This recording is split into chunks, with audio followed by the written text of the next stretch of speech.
begini Pak Ustadz, kadang-kadang orang yang suka marah itu dibilang karena mengidap darah tinggi, tensinya tinggi. Sebenarnya orang yang berpenyakit darah tinggi atau tensi tinggi itu disebabkan oleh apa sebenarnya kalau dilihat secara akhlak Pak Ustadz? Mohon penjelasannya Pak. Ya, bismillahirrahmanirrahim. Assalamualaikum warahmatullahi wabarakatuh. Waalaikumsalam warahmatullahi wabarakatuh. Alhamdulillah. Memang tensi tinggi ini momok bagi semua orang di dunia. Ya, jadi kalau orang yang tensinya tinggi, oh nanti habis ini nanti jadi emosinya ikut tinggi. Tinggi, benar itu. Ya itu sama seperti kalau umpamanya orang bicarakan TBC, oh itu pasti ngerokok, atau ngerokok pasif. Nah itu pasti. Tidak seperti itu. Insya Allah tidak seperti itu. Sebenarnya yang menyebabkan tensi tinggi itu malah marahnya dia itu sendiri. Jadi karena dia hobi marah, makanya di situ hobinya marah. Dan istilahnya apa namanya, tekanan darahnya itu kan terus naik, sehingga nanti kalau dia marah itu terus menerus, dan relatif banyak sekali orang-orang muslim itu kalau sudah marah nggak pernah mohon ampun kepada Allah Ta'ala. Mau hari ini, mau besoknya, mau seminggu itu jarang.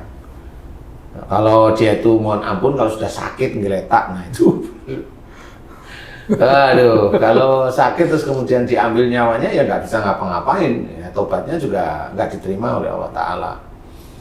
Jadi sebenarnya marahnya dia itulah yang menyebabkan tensinya tinggi. Marah yang keluar, dikeluapkan, atau marah yang disimpan, diem, itu sama, tensinya akan tinggi. Cuma intensitas marah, tingginya kemarahan, sama marah kepada siapa,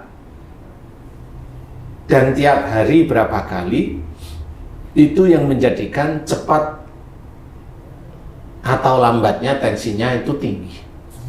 Kalau marah tensi tinggi, kalau takut tensi rendah. Iya, khawatiran itu orang yang tensinya rendah khawatiran. Rata-rata khawatirnya tinggi. Ya, rata-rata khawatirnya tinggi. Jadi lo dia pemarah, iya di dalam keluarga, di luar nggak berani dia marah. Di luar nggak berani marah. Marah sama darah itu korelasinya apa sih? Kayak bejana berhubungan gitu ya jadinya. Ya kalau umpamanya dilihat dari sistem organ tubuh, sebenarnya yang menjadikan tensi tinggi itu kan insya Allah menurut saya itu kan adrenalin. Jadi organ di atas ginjal. Adrenalin itulah yang meningkatkan tensi itu tinggi. Kemudian dibarengi dengan degup jantung, jadi itu menyatu. Pompa jantung. Makanya adrenalin itu akan menjadikan tensinya ya dinaikkan, kemudian jantungnya juga naik, terpacu seperti itu ya. Nah itu mulailah dia meledakan sesuatu. Makanya tensi tinggi itu akan berdampak langsung dengan jantung koroner. Jadi itu sudah menjadi satu kesatuan. Satu paket ya? Ya, satu paket. Kalau memang dia itu sel darah merahnya hancur, dia ambruk. Oh, sel darah merah hancur. Hancur umpamanya sebelum waktunya, pada saat dia marah, ambruk pasti. Lemes, nggak bisa ngapa-ngapain beberapa hari. Nah, nanti kalau dia marah lagi, mau lemes lagi. Nah itu biasanya menurut saya itu ciri sel darah merahnya rusak, sehingga tidak sanggup membawa oksigen ke seluruh tubuh untuk dia pergunakan untuk marah sebenarnya. Maka minumlah zat besi, ya, meningkatkan sel darah merah. Sel darah merahnya, ya kekuatan sel darah merah lah istilahnya.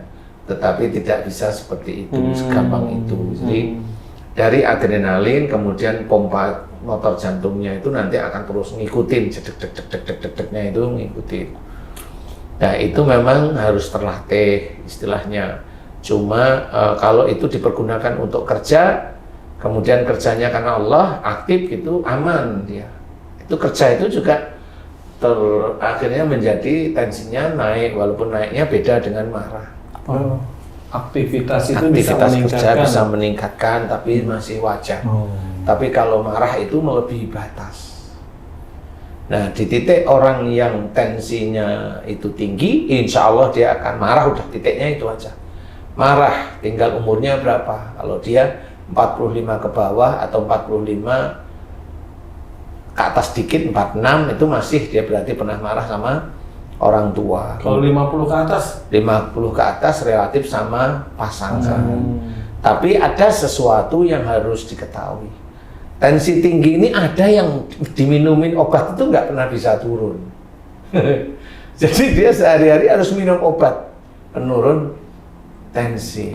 Oh, berarti dengan orang tua mungkin ya? Nah, yang tidak bisa turun itulah dia dulu sering atau pernah marah sekali dengan orang tuanya. Nah, itu pengunci kalau itu sudah. Sehingga dia minum obat tensi nggak bisa turun.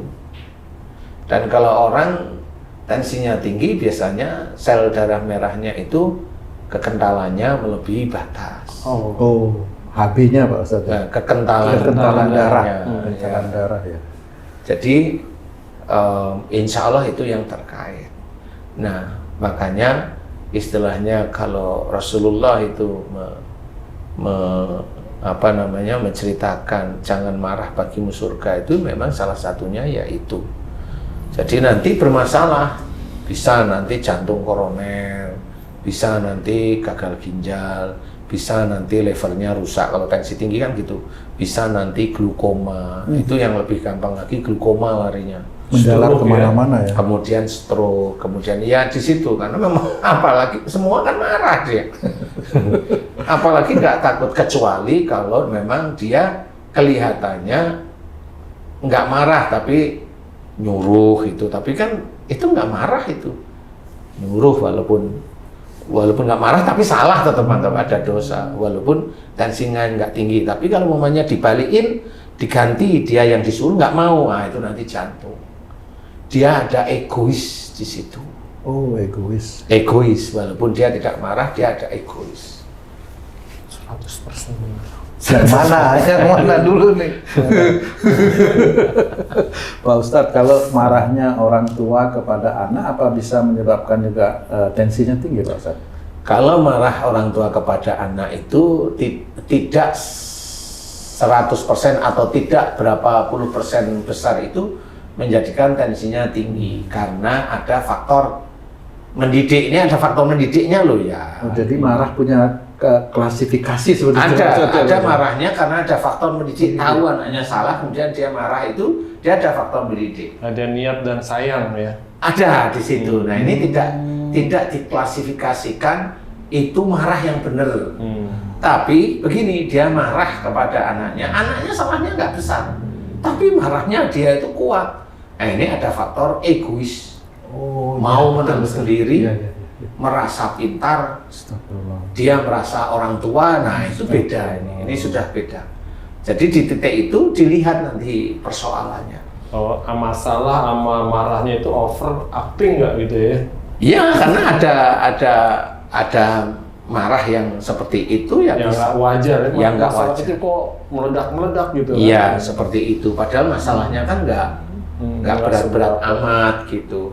Itu satu, itu dari marah. Yang kedua, nah ini beda. Orang yang menjalankan selalu tergesa-gesa. Emang nggak bagus ya? Iya, itu nggak bagus. Tergesa-gesa harus cepat ini itu. Nah, itu juga tensinya tinggi. Kayak ambisi gitu Pak Ustadz, bukan ya? Bukan ya, mengerjakan sesuatu itu selalu tergesa-gesa. Keburu-buru ya? Ya harus kerjain cepat, harus seperti itu. Nah, itu juga insya Allah tensinya tinggi, tapi itu persentasenya kecil. Ada. Nggak marah ya, tapi dia, dan kenapa tensinya tinggi? Dia tergesa-gesa kalau mengerjakan sesuatu. Emang ada dilarang juga bekerja dengan tergesa-gesa? Nah, tergesa-gesa karena sifatnya setan. harus seperti itu, karena kehati-hatian sifatnya Allah seperti itu. Makanya kita harus hati-hati, termasuk cara bicara ya hati-hati, kan begitu ya. Mengerjakan sesuatu ya hati-hati, bukan karena takut, enggak, hati-hati aja. Jangan sampai salah, jangan nyakitin orang. Banyak dipertimbangkan. Ya ada yang dipertimbangkan gitu. Ada yang dipertimbangkan agar kita tidak dinilai salah oleh Allah Ta'ala. Nah, sehingga itu yang menjadikan tensi itu stabil aja, insya Allah seperti itu. Stabil dan aman. Nah, bagi sedulur beriman yang menderita tensinya tinggi, ketahui sekarang tadi menyimpan marah atau marah yang keluar kepada siapa. Sedulur beriman bisa aja mengevaluasi dengan pasangan atau dengan orang tua atau dengan mertua. Di titik-titik itu sebenarnya kesalahan manusia itu. Nah, kalau udah ketemu, mohon ampun kepada Allah Ta'ala. Setiap saat kita sholat, kemudian minta maaf kepada orang yang kita marahi setiap hari. Karena tensi itu nanti bisa turun. Dan insya Allah,